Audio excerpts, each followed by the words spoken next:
Hi ನಮಸ್ತೆ ಎಲ್ರಿಗೂ welcome back one more log. So friends ಎಲ್ಲರೂ ಹೇಗಿದ್ದೀರಾ, ಚೆನ್ನಾಗಿದ್ದೀರಾ ಅಂತ ಅನ್ಕೊಳ್ತೀನಿ. ಇವತ್ತು ಕೂಡ ಲಾಗ್ ಸ್ಟಾರ್ಟ್ ಮಾಡ್ತಾ ಇದ್ದೀನಿ. ಆ್ಯಂಡ್ ಇದು ಸ್ಯಾಟರ್ಡೇ ನಾನು ಲಾಗ್ ಸ್ಟಾರ್ಟ್ ಮಾಡಿದ್ದು. ಆ್ಯಂಡ್ ಈ ಲಾಗ್ ಏನೇನಾಯಿತು ಮತ್ತು ಎಲ್ಲಿಗೆ ಎಂಡ್ ಆಯಿತು ಅದನ್ನು ಕಂಪ್ಲೀಟಾಗಿ ನೋಡಿದ್ರೆ ನಿಮಗೆ ಅರ್ಥ ಆಗುತ್ತೆ. ಬಟ್ ಇದೊಂದು ರೋಟೀನ್ ಲಾಗ್ ಆಗಿರುತ್ತೆ. ಬಟ್ ಈ ಒಂದು ಲಾಗ್ ಮೂಲಕ ಕೆಲವೊಂದಷ್ಟು ವಿಚಾರಗಳನ್ನ ಶೇರ್ ಮಾಡ್ಕೊತೀನಿ. ಬಿಕಾಸ್ ತುಂಬ ದಿನ ಆಯಿತು ನನ್ನ ನಡುವೆ ನಿಮ್ಮ ನಡುವೆ ಕೆಲವೊಂದಷ್ಟು ವಿಚಾರಗಳು ಬ್ರೇಕ್ ಆಗಿಬಿಟ್ಟಿದೆ. ಸೊ ಹಾಗಾಗಿ ಹೇಳ್ಕೋಬೇಕು ಅಂತ ಅನ್ನಿಸ್ತು. ಹಾಗಾಗಿ ಈ ವಿಡಿಯೋದಲ್ಲಿ ಹೇಳ್ಕೊತಾ ಇದ್ದೀನಿ. ಬಿಕಾಸ್ ತುಂಬ ಹಳೆಯ ಒಂದು ಲಾಗ್ಸಿಂದ ನನ್ನನ್ನು ಫಾಲೋ ಮಾಡ್ತಾ ಇರೋರಿಗೆ ಗೊತ್ತಿರುತ್ತೆ ನಮ್ಮದು ರೋಟೀನ್ಸ್ ಹೆಂಗಿರುತ್ತೆ ಮತ್ತು ಲೈಫ್ ಎಲ್ಲಿಂದ ಎಲ್ಲಿಗೆ ಬಂದಿದೆ, ಏನು ಮಾಡ್ತಾ ಇದ್ದೀನಿ ನಾನು ಸ್ಟ್ರಗಲ್ ಅಂತೇಳಿ. ಸೊ ಅದನ್ನೆಲ್ಲ ಮಾಡ್ತಾ ಇವತ್ತಿನ ನಂದು ಪರಿಸ್ಥಿತಿ ಏನಾಗಿದೆ ಅಂತ ಹೇಳಿ ನಿಮ್ಮೆಲ್ಲರ ಜೊತೆ ಶೇರ್ ಮಾಡ್ಕೋಬೇಕು ಅಂತ ಅನ್ನಿಸ್ತು. ಹಾಗಾಗಿ ಇವತ್ತು ಈ ಲಾಗ್ ಮೂಲಕ ನಿಮ್ಮ ಜೊತೆ ಶೇರ್ ಮಾಡ್ಕೊತಾ ಇದ್ದೀನಿ. ಸೊ ಫ್ರೆಂಡ್ಸ್, ಇವತ್ತು ಬೆಳಗ್ಗೆ ಎದ್ದು ಒಂದಾದ್ಮೇಲೆ ಒಂದು ಕೆಲಸಗಳು ಸ್ಟಾರ್ಟ್ ಮಾಡಿಕೊಂಡೆ. ಹಾಗೆ ಇತ್ತೀಚೆಗೆ ಹೆಂಗೆ ಅಂತಂದರೆ ಸ್ವಲ್ಪ ತುಂಬ ಸ್ಲೋ ಡೌನ್ ಆಗಿದ್ದೀನಿ. ಹಾಗಾಗಿ ನನಗೆ ನಾನು ವೇಕಪ್ ಆಗಬೇಕು ಅಂತೇಳಿ ಒಂದು ಸಿಂಪಲ್ ಪ್ರಾಡಕ್ಟಿವ್ ಮಾರ್ನಿಂಗ್ ಅಂತ ಹೇಳಿ ಚಾಲೆಂಜ್ ತೊಗೊಂಡಿದ್ದೀನಿ. ಮೀನ್ಸ್ ಬೆಳಗ್ಗೆ ಎದ್ದು ಒಂದು ಮಾರ್ನಿಂಗ್ ರೊಟೀನ್ನ ಎಷ್ಟು ಪ್ರಾಡಕ್ಟಿವ್ ಆಗಿ ಇಟ್ಕೊತೀನಿ, ಅದರ ಒಂದು ರಿಯಾಲಿಟಿ ಏನಿರುತ್ತೆ ಅಂತೇಳಿ ಜಸ್ಟ್ ಒಂದು ಮಿನಿ ಲಾಗ್ ಕ್ರಿಯೇಟ್ ಮಾಡೋಣ ಅಂತ. ಸೊ ಅದು ನಿಮಗೆ ಶಾರ್ಟ್ಸಲ್ಲಿ ಮತ್ತು ರೀಲ್ಸಲ್ಲಿ ಎರಡರಲ್ಲೂ ಬರ್ತಾ ಇರುತ್ತೆ. ಸೊ ನೋಡಿ, ನಿಮಗೆ ಇಷ್ಟ ಆಯಿತು ಅಂತಂದರೆ ಖಂಡಿತ ಫಾಲೋ ಮಾಡಿ. ನಾನು ರೆಗ್ಯುಲರ್ ಆಗಿ ಮಾಡ್ತಾ ಹೋಗ್ತೀನಿ. ಪ್ರೆಸೆಂಟ್ ಹೇಳಬೇಕು ಅಂದರೆ ನನ್ನ ಸಿಚುವೇಶನ್ ತುಂಬ ಬ್ಯಾಡ್ ಆಗಿದೆ ಫ್ರೆಂಡ್ಸ್. ಅದನ್ನು ಹೇಳಬೇಕು ಅಂತಲೇ ವೆಯ್ಟ್ ಮಾಡ್ತಿದ್ದೆ. ತುಂಬ ಪ್ರಾಡಕ್ಟಿವ್ ಆಗಿ ವರ್ಕ್ ಮಾಡೋದಕ್ಕಾಗ್ತಿಲ್ಲ. ಆಮೇಲೆ ಮುಂಚೆ ಇದ್ದಷ್ಟು ನನಗೆ ಆ್ಯಕ್ಟಿವ್ನೆಸ್ ಕೂಡ ಆಗ್ತಿಲ್ಲ. ಯಾಕೆಂದರೆ ನನ್ನ ಸಿಚುವೇಶನ್ ಕಂಪ್ಲೀಟ್ಲಿ ಬ್ಯಾಡ್. ಯಾವ ಥರ ಅಂದರೆ ಒಂದು ಫಿಸಿಕಲಿ ಆಗಿರ್ಬೋದು, ಫಿಸಿಕಲಿ 100% ನನಗೆ ತುಂಬ ಅಂದರೆ ವರ್ಸ್ಟ್ ಸಿಚುವೇಶನ್ ಇದೆ. ಇನ್ನು ಮೆಂಟಲಿ ಅಂತ ಕೇಳ್ತೀರಾ 50%, ಎಮೋಷ್ನಲಿ ಅಂತರೂ full 100%. I am not good. ಯಾಕೆ ದಿವ್ಯಾ ಪ್ರತಿ ಸರಿ ನೀವೇ ಹೇಳ್ತಿರ್ತೀರಿ, ನೀವೇ ಈ ಮಾತನ್ನು ಹೇಳ್ತಿದ್ದೀರಿ ಅಂತ ಅನ್ಬೋದು ನೀವು. ಹೌದು, ಮನುಷ್ಯ ಅಲ್ವಾ. ಸೊ ನಾನು ಕೂಡ ಅದೇ ಥರ ಒಂದು ಸ್ವಲ್ಪ ಸ್ಟ್ರೆಂತ್ ಇದೆ ಅಂತ ಹೇಳಿ ನಮ್ಮ ಶಕ್ತಿಗೂ ಮೀರಿ ಕೆಲಸ ಮಾಡ್ತಾ ಇರ್ತೀವಿ. ಬಟ್ ಅದು ಒಂದು ಸರ್ಟನ್ ಟೈಮ್ ಅಂತ ಬಂದಾಗ ಸ್ಟಾಪ್ ಮಾಡಬೇಕು. ಬಟ್ ಸಿಚುವೇಶನ್ನ ನೋಡಿಕೊಂಡು ಸ್ಟಾಪ್ ಮಾಡಿದೆ, ಅದನ್ನು ಕಂಪ್ಲೀಟ್ ಹಾಗೇ ಮುಂದುವರ್ಸಿದ್ರೆ ಯಾವ ಥರ ಆಗುತ್ತೆ ಅನ್ನೋದು ನಂದೊಂದು ಉದಾಹರಣೆ. ಬಟ್ ಹಾಗಂತ ಇವಾಗ ಆಗಿದೆ ಅಂತ ಅಂದ್ಕೊಂಡು ಮತ್ತೆ ನಾನು ಕೆಡ್ಸ್ಕೊಳ್ಳೋದಕ್ಕೆ ರೆಡಿ ಇಲ್ಲ. ಹಾಗಾಗಿ ಕಂಪ್ಲೀಟ್ ಬ್ರೇಕ್ ತಗೋಬೇಕು ಅಂತೇಳಿ ಡಿಸೈಡ್ ಆಗಿಬಿಟ್ಟೆ. ಸೊ ಹಾಗಾಗಿನೇ ನಾನು ಇನ್ಮೇಲೆ ಹೊರಗಡೆ ಹೋಗಬಾರ್ದು ಅಂತ ಡಿಸೈಡ್. ಹೊರಗಡೆ ಹೋಗಿ ಏನು ಮಾಡ್ತಿದ್ದೆ ಅಂದರೆ ಪ್ರಮೋಷನಲ್ ವರ್ಕ್ಸ್ ಎಲ್ಲ ಮುಗಿಸ್ಕೊತಿದ್ನಲ್ಲ, ಅದೇನಾಗುತ್ತೆ ಒಬ್ಬರು ನೋಡಿ ಇನ್ನೊಬ್ರು ಅಪ್ರೋಚ್ ಮಾಡ್ತಾರೆ, ಬಿಡೋದು ಬೇಡ ಅಂತ ಅಂದ್ಕೊಂಡು ಓವರ್ ಸ್ಟ್ರೆಸ್ ಆಗಿಬಿಡುತ್ತೆ. ಸೊ ಒಂದು ಕಡೆ ಏನನ್ಸುತ್ತೆ ಅಂತಂದರೆ ಇರಲಿ ಬಿಡು, ನನ್ನ ಸಿಚುವೇಶನ್ ಸರಿ ಇಲ್ವಲ್ಲ, ಆ್ಯಕ್ಚುಲಿ ಇಷ್ಟೆಲ್ಲ ಮಾಡಿದ್ದೆ ನಮ್ಮ ಸಿಚುವೇಶನ್ ಸರಿ ಹೋಗಬೇಕು ಅಂತ. ಇವಾಗ ಹೆಂಗಾಗುತ್ತೆ ಗೊತ್ತಾ ಫ್ರೆಂಡ್ಸ್, ಒಂದು ಟೈಮಲ್ಲಿ ದೇವ್ರನ್ನ ಕೇಳ್ಕೊತೀವಿ ನಾವು, ಕೆಲಸ ಕೊಡಪ್ಪ ದೇವ್ರೆ ಅಂತೇಳಿ. ಹಾಗೆ ಇನ್ನೊಂದು ಟೈಮಲ್ಲಿ ದೇವ್ರೆ ಹೆಂಗೆ ಮ್ಯಾನೇಜ್ ಮಾಡೋದಪ್ಪ ಇಷ್ಟು ಕೊಟ್ಟರೆ ಅಂತ ಅನಿಸುತ್ತೆ. ಸೊ ಕೊಟ್ಟಿದ್ದು ತಪ್ಪಲ್ಲ, ಪಡ್ಕೊಂಡಿದ್ದು ಕೂಡ ತಪ್ಪಲ್ಲ, ಬಟ್ ನನಗೆ ಮ್ಯಾನೇಜ್ ಮಾಡೋದಕ್ಕೆ ಆಗ್ತಿಲ್ಲ. ಅಟ್ಲೀಸ್ಟ್ ನಮಗೆ ಅಂತ ಹೇಳಿ ಒಬ್ರು ಯಾರಾದರೂ ಹೆಲ್ಪ್ಗೆ ಇದ್ದಿದ್ದರೆ ತುಂಬ ಚೆನ್ನಾಗಾಗ್ತಿತ್ತು ಫ್ರೆಂಡ್ಸ್ ಲೈಫ್ನ. ಈ ಥರದೊಂದು ಡಿಸೈನ್ ಆಗುತ್ತೆ ಅಂತೇಳಿ ನಮಗೂ ಐಡಿಯಾ ಇರಲಿಲ್ಲ. ಆ್ಯಂಡ್ ಇನ್ನು ಮಕ್ಕಳನ್ನ ಹೆಂಗೋ ಅಮ್ಮನ ಮನೇಲಿ ಬಿಟ್ಟು ಹೋಗ್ಬಿಡ್ತೀನಿ.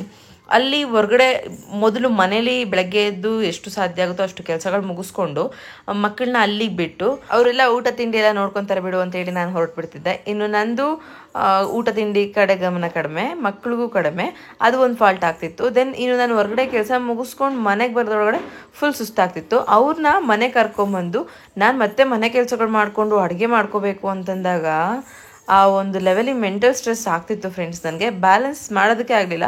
ಹಾಗಾಗಿ ಏನಾಯಿತು, ಲೇಟಾಗಿ ಊಟ ಮಾಡ್ತಾ ಅಥವಾ ಊಟ ಕಡಿಮೆ ಮಾಡ್ತಾ ಅಥವಾ ಏನು ಬೇಕಾದರೆ ಊಟ ಮಾಡ್ಕೊತ ನನ್ನ ಆರೋಗ್ಯನ ನಾನು ಕಂಪ್ಲೀಟಾಗಿ ಕೆಡಿಸ್ಕೊಂಡ್ಬಿಟ್ಟೆ. ಲೋ BP ಆಗಿಬಿಡ್ತು ನನಗೆ. ರೀಸೆಂಟ್ಲಿ ನಾನು ಸ್ವಲ್ಪ ವರ್ಸ್ಟ್ ಸಿಚುವೇಶನ್ನ ಫೇಸ್ ಮಾಡಬೇಕಾಗಿ ಬಂತು. ಏನಾಗುತ್ತೋ ಅಂತ ಭಯಪಟ್ಟಿದ್ದೆ. ಬಟ್ ನನ್ನ ಬಾಡಿ ಅದು ಯಾಕೆ ಇಷ್ಟು ಗಟ್ಟಿ ಇದೆನೋ ಗೊತ್ತಿಲ್ಲ, ಸುಮಾರು ಹೊಡೆತಗಳು ಬೀಳ್ತಾನೆ ಇದೆ ಲೈಫಲ್ಲಿ. ಅದನ್ನು ತಡ್ಕೊತಾನೆ ಮತ್ತೆ ಮೂವ್ ಆನ್ ಆಗ್ತಾ ಇದೆ. ಸಮ್ಟೈಮ್ಸ್ ಇವಾಗೂ ಅನ್ನಿಸ್ತಾ ಇದೆ ಎಲ್ಲಿ ಏನಾಗುತ್ತೋ ಅಂತೇಳಿ, ಅಷ್ಟು ಭಯ ಇದೆ ಮನಸ್ಸಲ್ಲಿ. ಬಿಕಾಸ್ ಒಂದಲ್ಲ ಎರಡಲ್ಲ, ಇದು ಬರ್ತಾನೇ ಇದೆ, ಫೇಸ್ ಮಾಡ್ತಾನೇ ಇದ್ದೀನಿ. ಮತ್ತು ಇವಾಗ ಇನ್ನೊಂದು ಪ್ರಾಬ್ಲಮ್ ಅಂತಂದರೆ ಅಸಲು ನಾನು ಅದನ್ನೇ ಹೆಂಗೆ ತಗೊತೀನಿ ಅಂತಲೇ ಅರ್ಥ ಆಗ್ತಿಲ್ಲ. ನೋಡೋಣ ಹೆಂಗೋ ಆಗುತ್ತೆ ಅಂತ ಅಂದ್ಕೊಂಡು ಲೈಫ್ನ ಲೀಡ್ ಮಾಡ್ತಿದ್ದೀನಿ. ಬಿಟ್ಟರೆ ಹೀಗೆ ಆಗಬೇಕು ಅನ್ನೋದು ಮೈಂಡಲ್ಲೇ ಇಲ್ಲ ಫ್ರೆಂಡ್ಸ್. ಹಾಗಾಗಿ ನಿಮ್ಮ ಜೊತೆ ಶೇರ್ ಮಾಡ್ಕೊತಾ ಇದ್ದೀನಿ. ನನ್ನ ಸಿಚುವೇಶನ್ ತುಂಬ ಕೆಟ್ಟಾಗಿದೆ ಫ್ರೆಂಡ್ಸ್ ಅಂತ ಹೇಳಿ.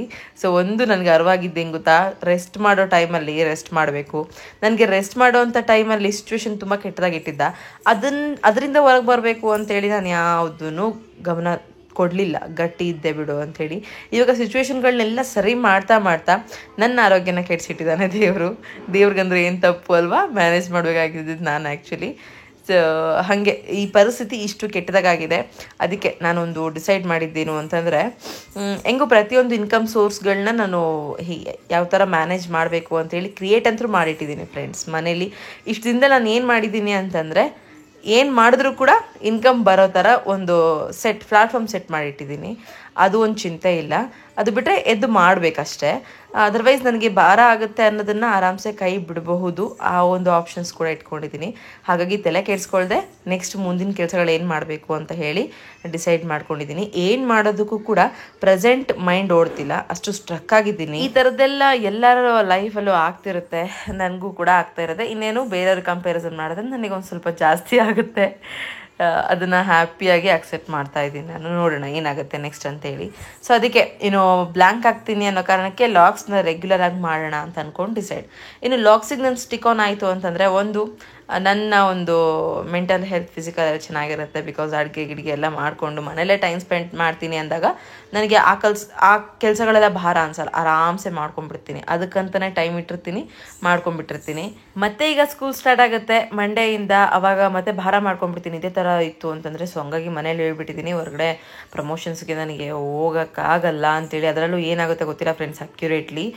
ಹೆಂಗೂ ನವೆಂಬರ್ ಮತ್ತು ಡಿಸೆಂಬರಲ್ಲಿ ನ್ಯೂ ಇಯರ್ ಆಫರ್ಸ್ ಎಲ್ಲ ಸ್ಟಾರ್ಟ್ ಆಗುತ್ತೆ. ಆವಾಗ ಕರೆಕ್ಟಾಗಿ ಏನಾದರೂ ವ್ಯವಸ್ಥೆ ಮಾಡಿಕೊಂಡ್ರೆ ಮಾತ್ರ ಹೊರಗಡೆ ಹೋಗಿ ಪ್ರಮೋಷನಲ್ ಶೂಟ್ಸ್ ಎಲ್ಲ ಮಾಡ್ಕೊಂಬರ್ತೀನಿ. ಇಲ್ಲ A to Z ನಾನೇ ಬ್ಯಾಲೆನ್ಸ್ ಮಾಡಬೇಕು ಅಂತಂದರೆ ಕ್ಯಾನ್ಸಲ್ ಮಾಡೋದು ಪರವಾಗಿಲ್ಲ, ನನಗೆ ಬೇಡವೇ ಬೇಡ ಅಂತ ಅನಿಸಿದೆ. ನಾವು ಅಂದ್ಕೊತೀವಿ ಎಲ್ಲ ಕೆಲಸಗಳು ಎಷ್ಟು ಈಸಿ, ಹೊರಗಡೆ ನಾವು ಇನ್ನೊಬ್ಬರನ್ನ ನೋಡೋವಾಗ ಕಂಪ್ಯಾರಿಸನ್ ಟು ಅಸ್, ನಮಗೆ ನಾವು ಕಂಪೇರ್ ಮಾಡಿಕೊಂಡು ಅಯ್ಯೋ ನಮಗೆ ನೋಡಿದ್ರೆ ಇಷ್ಟು ಕಷ್ಟ ಕೊಟ್ಟಿದ್ದಂತೆ ಇವರು ಹೊರಗಡೆ ಎಷ್ಟು ಚೆನ್ನಾಗಿದ್ದಾರೆ ನೋಡೋರು, ಎಷ್ಟು ಆರಾಮಿರೋ ಕೆಲಸ ಮಾಡ್ತಿದ್ದಾರೆ ನೋಡಂತ. ಡೆಫಿನೆಟ್ಲಿ ಇಲ್ಲ ಫ್ರೆಂಡ್ಸ್. ಏನು ಚಿಕ್ಕ ಕೆಲಸ ಮಾಡ್ತಾಯಿದ್ರು ಅವ್ರ ಕೆಲಸದಲ್ಲಿ ಅವ್ರದ್ದೇ ಆಗಿರೋಂಥ ಕೆಲವೊಂದಷ್ಟು ಕಷ್ಟಗಳಿರುತ್ತೆ, ಕೆಲವೊಂದಷ್ಟು ಸ್ಟ್ರಗಲ್ಸ್ ಇರುತ್ತೆ, ಕೆಲವೊಂದು ಹಾರ್ಡ್ ವೇಸ್ ಇದ್ದೇ ಇರುತ್ತೆ. ಇವ್ರು ನೋಡಿ ಹಾಯ್ ಮಾಡ್ತಾ ಇದ್ದಾಳೆ, hi hi hi. So hard ways ಅನ್ನೋದು ಇದ್ದೇ ಇರುತ್ತೆ.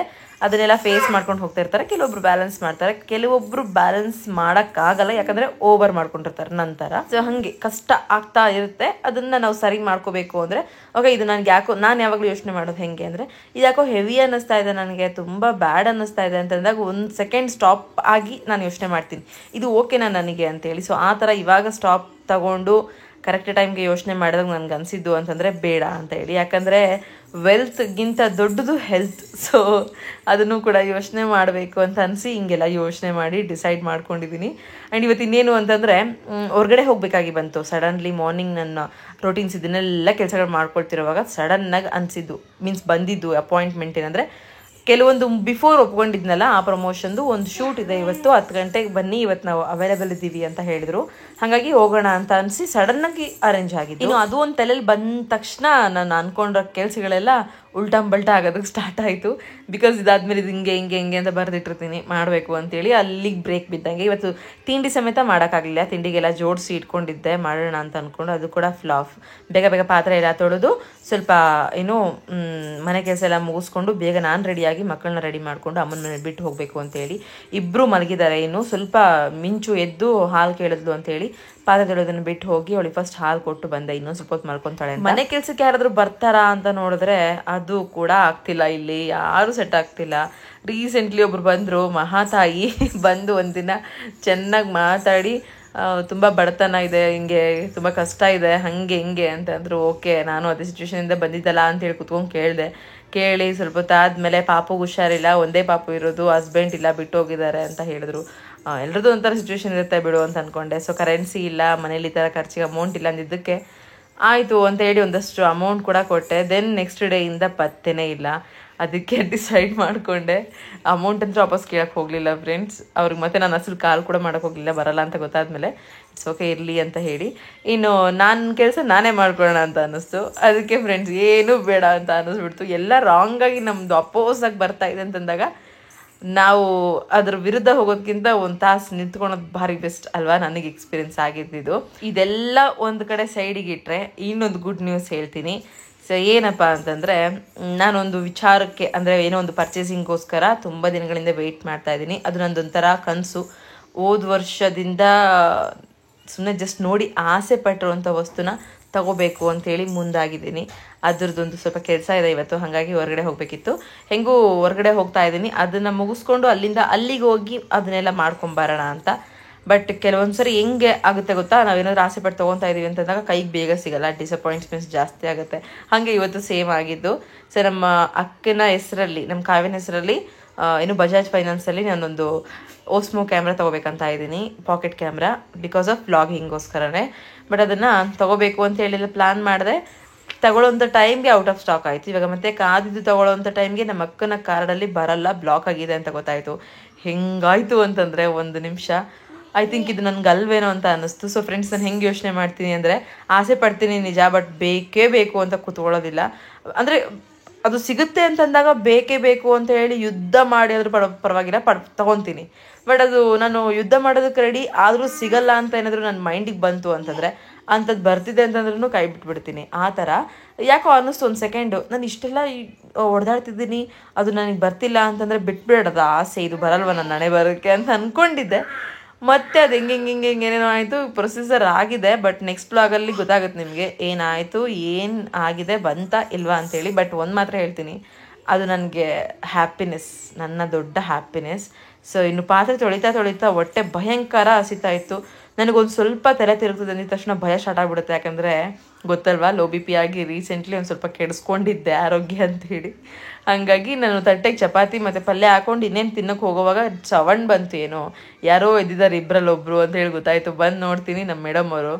ಸೊ ಎದ್ದಿದ್ಲು ಆಲ್ರೆಡಿ, ರಾಣಿ ಎದ್ಬಿಟ್ಟಿದ್ದಾಳೆ ಅಂತ ಹೇಳಿ ಅವಳನ್ನ ಮಾತಾಡಿಸಿ ಅವಳಿಗೆ ಹೋಗಮ್ಮ ಬ್ರಷ್ ಮಾಡ್ಕೊಂಬ, ನಿನಗೂ ಚಪಾತಿ ತಿನ್ನಿಸ್ತೀನಿ ಅಂತ ಹೇಳ್ತಾ ಇದ್ದೀನಿ. ಅಂತ ಹೇಳ್ತಾಳೆ, ಗುಡ್ ಮಾರ್ನಿಂಗ್ ಹೇಳಿ. ನಮ್ಮ ಮಿಟ್ಟಕ್ಕ ಅಂದರೂ ಸೈಲೆಂಟಾಗಿ ಇರ್ತಾಳೆ, ಬಟ್ ಎಷ್ಟು ಮಾತಾಡೋದು ಕಲ್ತಾಳೆ ಗೊತ್ತಾ, ಅಪ್ಕಮಿಂಗ್ ವೀಡಿಯೋಸಲ್ಲಿ ಶೇರ್ ಮಾಡ್ತೀನಿ ರೀ. ಆ್ಯಂಡ್ ಇನ್ನು ಅವಳಿಗೆ ಬ್ರಷ್ ಮಾಡ್ಸೋಕ್ಕೆ ಮೀನ್ಸ್ ಬಚ್ಚಲಿಗೆ ಬಿಟ್ಟರೆ ಅವಳೇ ಮಾಡ್ಕೊಂಬರ್ತಾಳೆ, ಆರಾಮ್ಸೆ ಎಲ್ಲ ಕಲಿತಾ ಇದ್ದಾಳೆ. ಇತ್ತೀಚೆಗೆ ಜಾಣಿ ಆಗಿಬಿಟ್ಟಿದ್ದಾಳೆ, 4 years ಕಂಪ್ಲೀಟ್ ಆಯ್ತಲ್ಲ ಅದಕ್ಕೆ. ಇನ್ನು ಅವಳಿಗೆ ಮತ್ತೆ ಬೇಗ ನನಗೆ ಹೊರಡೋದಕ್ಕೆ ಟೈಮ್ ಆಗುತ್ತೆ ಅಂತ ಹೇಳಿ ಬಂದು ಒಳಗಡೆ ಗಂಜಿ ಮಾಡ್ತಾ ಇದ್ದೀನಿ. ಏನು ಗಂಜಿ ಅಂತಂದರೆ ಮಿಲ್ಲೆಕ್ಸ್ ಫ್ರೆಂಡ್ಸ್, ನಾನು ಯೂಸ್ ಮಾಡ್ತಿದ್ದೀನಿ ರೆಗ್ಯುಲರ್ ಆಗಿ ಪಾಪಗೋಸ್ಕರ ಮಿಲ್ಲೆಕ್ಸ್ ಯೂಸ್ ಮಾಡ್ತಿದ್ದೀನಿ. ಇದು ಲಾಸ್ಟ್ ಐ ಥಿಂಕ್ 5ನೇ ಪ್ಯಾಕೆಟ್ ಏನಪ್ಪ ಇದು ಖಾಲಿ ಮಾಡಿದ್ದು ನಾನು. ಇವತ್ತು ಉಳಿದಿರೋ ಹಿಟ್ಟೆಲ್ಲ ಹಾಕಿ ಮಾಡ್ತಾ ಇದ್ದೀನಿ. ಇನ್ನು ಸಂಜೆಗೆ ಅಥವಾ ನಾಳೆಗೆ ಮತ್ತೆ ಹಿಟ್ಟು ತರಿಸ್ಕೋಬೇಕು. ಐ ಥಿಂಕ್ 1/4 kgಗೆ 265 ರೂಪಾಯಿ ಪೇ ಮಾಡ್ತೀನಿ. ಓಕೆ, ವರ್ತಿದೆ, ತುಂಬ ಚೆನ್ನಾಗಿದೆ. ಇಬ್ಬರಿಗೂ ಕೂಡ ತಿನ್ನಿಸ್ತೀನಿ, ಹಾಗಾಗಿ ಬೇಗ ಖಾಲಿ ಆಗುತ್ತೆ ನಮ್ಮ ಮನೇಲಿ. ಡೈಲಿ ಅಂತೂ ಮಾಡಲ್ಲ, ಈ ಥರ ಎಮರ್ಜೆನ್ಸಿ ಇದ್ದಾಗ. ಇವಾಗ ನನಗೆ ಚಪಾತಿ ಪಲ್ಯ ಇದೆ, ಇಬ್ಬರಿಗೂ ತಿನ್ನಿಸ್ಕೊಂಡು ಹೊರಡೆ ಬೇಗ ಹೋಗಬೇಕು, ಈ ಥರ ಟೈಮಿಂಗ್ಸಲ್ಲಿ ಮಾಡ್ಕೊಂಡ್ಬಿಡ್ತೀನಿ. ಅಂದರೆ ಕೆಲವೊಬ್ಬರು ಕಂಪಲ್ಸರಿ ಮಾಡ್ತಾರಲ್ಲ, ಆ ಥರ ಇಲ್ಲ, ಊಟ ಮಾಡ್ತಾರೆ. ಊಟನೇ ಮಾಡಿಲ್ಲ ಇವತ್ತು ಯಾಕೋ, ಅಥವಾ ಸ್ವಲ್ಪ ತಿಂದಿದ್ದಾರೆ, ರಾತ್ರಿ ಮಲಗೋವಾಗ ಸ್ವಲ್ಪ ತಿಂದಿದ್ದಾರೆ ಅಂತಂದಾಗ ಆಪ್ಷನಲ್ ಆಗಿ ಇದನ್ನ ಇಟ್ಕೊಂಡಿರೋದು.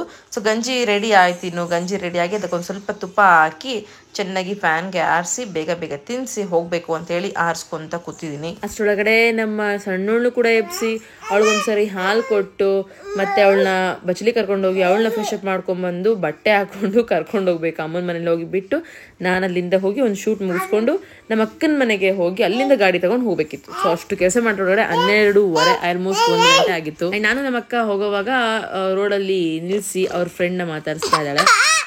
ಕಾಲೇಜ್ ಮೇಟ್ಸ್ ತುಂಬ ದಿನಗಳ ನಂತರ ಸಿಕ್ಕಿದ್ದಾರೆ ಅಂತೇಳಿ ಮಾತಾಡ್ತಿದ್ದಾರೆ. ನಾನು ನಿಂತ್ಕೊಂಡು ಸುಮ್ಮನೆ ಕೇಳಿಸ್ಕೊತಿದ್ದೀನಿ, ಹಾಗೆ ಲಾಗ್ ಕಂಟಿನ್ಯೂ ಮಾಡೋಣ ಅಂತ ಅಂದ್ಕೊಂಡು ಮಾಡ್ತಿದ್ದೀನಿ. ಎಷ್ಟೋ ಹೊತ್ತು ನಿಂತ್ಕೊಂಡು ಮಾತಾಡ್ತಾ ಇದ್ದು ನನಗಂದ್ರೂ ಬೋರ್. ಯಾಕಂದರೆ ಫ್ರೆಂಡ್ಸ್ ಮಾತಾಡುವಾಗ ನಾವು ಮಧ್ಯೆ ಇರೋರು ಸುಮ್ಮನೆ ನಿಂದಿರ್ತೀವಲ್ಲ, ಅದಕ್ಕಿಂತ ಕೆಟ್ಟ ಬೇಜಾರು ಯಾವುದಿಲ್ಲ. ಅದೇ ನಮ್ಮ ಫ್ರೆಂಡ್ಸ್ ಯಾರಾದರೂ ಆಗಿದ್ದಿದ್ರೆ ಇನ್ನೊಂದು ಅರ್ಧ ಗಂಟೆ ಮಾತಾಡ್ಬಿಡ್ತಿದ್ವಿ ನಾವು. ಹಂಗೆ ಅಲ್ವಾ ಅದು ಫೀಲಿಂಗ್ಸ್ ಎಲ್ಲ. ಸೊ ಇನ್ನು ನಮ್ಮ ಬುಜ್ಜಿ ನೋಡಿ ಹೆಂಗಿದ್ದಾನೆ, ಬಿಸಿಲಲ್ಲಿ ಹಂಗೆ ಹೊಳಿತಾನೆ ಅವನಿರೋ ಕಲರ್ಗೆ. ಅವರಿಬ್ರು ಮಾತಾಡ್ತಾ ಇದ್ದರೆ ನಾನು ಬುಜ್ಜಿನ ರೇಗಿಸ್ಕೊಂತ ನಿಂತಿದ್ದೆ, ಬುಜ್ಜಿ ನೋಡಿಲಿ ಅಂತೇಳಿ. ನನ್ನಂತರೂ ಸಖತ್ ರೇಗಿಸ್ತೀನಿ ಅವನಿಗೆ. ಅವನ ಹತ್ರ ಬರೋದೇ ಇಲ್ಲ, ನಾನು ಸ್ಟ್ರಿಕ್ಟು ಅಂತೇಳಿ. ಇತ್ತೀಚೆಗೆ ಒಂದು ಸ್ವಲ್ಪ ಅಭ್ಯಾಸ ಆಗಿ ಬರ್ತಾನೆ. ಅಕಸ್ಮಾತ್ ನನ್ನ ಮೂಡ್ ಸರಿ ಇಲ್ಲ ಅಂತಂದರೆ ಅಸಲು ಬರಲ್ಲ, ಅವ್ನು ನನ್ನ ಮಾತಾಡ್ಸೋದೇ ಇಲ್ಲ. ಸೊ ಹಾಗೆ ಕ್ಯೂಟ್, ಬಟ್ ನಾನಂತರೂ ಭಯಂಕರ ರೇಗಿಸ್ತೀನಿ. ಆ್ಯಂಡ್ ಇವಾಗ ನಾನು ತೊಗೊತಾ ಇರೋವಂಥ ಲಾಗಿಂಗ್ ಕ್ಯಾಮ್ರಾಗೆ ಅಮೌಂಟ್ ಕ್ಯಾಶ್ ಕೊಟ್ಟು ತಗೊಳ್ಳೋವಂಥದ್ದು ನಮ್ಮ ಕೈಲಾಗತ್ತಾ ಹೇಳಿ ಆಗಲ್ಲ. ಬಟ್ ಏನು ಮಾಡಬಹುದು ಅಂತಂದರೆ ಮಂತ್ಲಿ EMI ಪೇ ಮಾಡೋವಂಥ ಶಕ್ತಿ ಅಂತೂ ಕೊಟ್ಟಿದ್ದಾರೆ ದೇವರು. ಹಾಗಾಗಿ ಈ ಧೈರ್ಯ ಮಾಡಿದ್ದೀನಿ. ಯಾವತ್ತೋ ಒಂದ್ಸರಿ ಕನಸ್ಕೊಂಡಿದ್ದೆ ಗೊತ್ತಾ, ತುಂಬ ಅಂದರೆ ತುಂಬ ಕನಸಿತ್ತು. ಈ ಕ್ಯಾಮ್ರಾ ನಾನು ಇಟ್ಕೊಂಡು ವ್ಲಾಗ್ ಮಾಡಬೇಕು ಅಂತ ಅಂದ್ಕೊಂಡಿದ್ದೆ. ಮ್ಯಾನಿಫೆಸ್ಟ್ ಅಂತೂ ಖಂಡಿತ ಮಾಡ್ತೀನಿ, ನಾನು 100% ಮಾಡ್ತೀನಿ. ಸೊ ಮ್ಯಾನಿಫೆಸ್ಟ್ ಮಾಡಿದ್ದೆ, ಬಟ್ ಇಷ್ಟು ಬೇಗ ಆಗುತ್ತೆ ಅಂತ ಹೇಳಿ ಗೊತ್ತಿರಲಿಲ್ಲ. ಹಂಗಂತ ಆಲ್ರೆಡಿ ನನ್ನ ಕೈಗೆ ಬಂದು ಸೇರಿದೆ ಅಂತಲೂ ಹೇಳ್ತಾ ಇಲ್ಲ, ಇನ್ನು ಪ್ರೊಸೆಸಿಂಗಲ್ಲಿದೆ. ಬಟ್ ಅಟ್ಲೀಸ್ಟ್ ಮೂವ್ ಆನ್ ಆಯ್ತಲ್ಲ, ಅದಕ್ಕೆ ಒಂದು ಅರ್ಧ ಖುಷಿ ಇದೆ ನನಗೆ. ನೋಡೋಣ ಆಫ್ಟರ್ ಪ್ರೊಸೀಜರ್ ಅದು ಏನಾಯಿತು ಅಂತೇಳಿ ಡೆಫಿನೆಟ್ಲಿ ಶೇರ್ ಮಾಡ್ಕೊತೀನಲ್ಲ, ಸೊ ಅವಾಗ ನಿಮ್ಮ ಜೊತೆ ನನ್ನ ಖುಷಿಯ ವಿಚಾರಗಳನ್ನು, ಇನ್ನೊಂದಷ್ಟು ವಿಚಾರಗಳನ್ನು ಶೇರ್ ಮಾಡ್ಕೊತೀನಿ. ಆ್ಯಂಡ್ ಇನ್ನು ಇಲ್ಲಿಗೆ ಬಂದ್ವಿ ಫ್ರೆಂಡ್ಸ್. ಇಲ್ಲಿ ಬಂದು ಕೆಲವೊಂದಷ್ಟು ಪ್ರೊಸೀಜರ್ ಮಾಡೋದು ತುಂಬ ಹೊತ್ತಾಯಿತು. ಅದನ್ನೆಲ್ಲ ಮುಗಿಸ್ಕೊಂಡು ಮತ್ತೆ ಹೊರಟಿದ್ವಿ. ಬಟ್ ಹೋಗೋವಾಗ ಮಾತ್ರ ನಾನಂತರೂ ಕಂಪ್ಲೀಟಾಗಿ ಡಿಸಪಾಯಿಂಟ್ಮೆಂಟ್ ಆಗಿನೇ ಹೋಗಿದ್ದೆ, ಯಾಕಂದರೆ ಬರಲ್ಲ ಅಂತ ಹೇಳಿಬಿಟ್ರು. ದೆನ್ ಮತ್ತೆ ಇನ್ನೊಂದು ಅರ್ಧ ಏನೇನಾದರೂ ಯೋಚನೆ ಮಾಡಿ ತಲೆ ಓಡಿಸಿದ ಮೇಲೆ ಮತ್ತೆ ಇನ್ನೊಂದು ದಾರಿ ಸಿಕ್ತು. ಅದೇ ನಮ್ಮಮ್ಮನ ಹೆಸರು ತಗೋಬೇಕು ಅಂತೇಳಿ.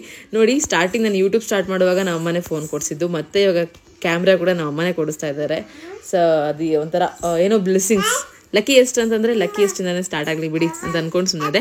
ಅಲ್ಲಿಂದ ಹೋಟ್ಲಿಗೆ ಹೋಗಿ ಊಟ ಮಾಡೋದಕ್ಕೆ ಅಂತ ಹೇಳಿ ಕೂತಿದ್ದೀವಿ. ಊಟ ಮುಗಿಸಿ ಸೀದಾ ಮನೆಗೆ ಹೋಗಿ ಮತ್ತೆ ನಮ್ಮ ಅಮ್ಮಂಗೆ ಹೇಳಿ ನಮ್ಮ ಅಮ್ಮನ್ನ ಕರ್ಕೊಂಡು ಸಂಜೆ ಬಂದು ಈ ಪ್ರೊಸೀಜರ್ ಎಲ್ಲ ಮುಗಿಸ್ಕೊಂಡೆ. ಏನೂ ಬರಲ್ಲ ಅಂತ ಹೇಳಿದ್ರಲ್ಲ, ಸೊ ಬರೋದಕ್ಕೆ ಏನೆಲ್ಲ ಮಾಡಬೇಕು ಅಂತ ಹೇಳಿ ಅದನ್ನೆಲ್ಲ ಮುಗಿಸ್ಕೊಂಡ್ವಿ. ಸೊ ನೋಡೋಣ ಫ್ರೆಂಡ್ಸ್, ನೆಕ್ಸ್ಟ್ ವ್ಲಾಗಲ್ಲಿ ಏನಾಯಿತು ಅಂತ ಅದನ್ನು ಕಂಪ್ಲೀಟಾಗಿ ಶೇರ್ ಮಾಡ್ಕೊತೀನಿ.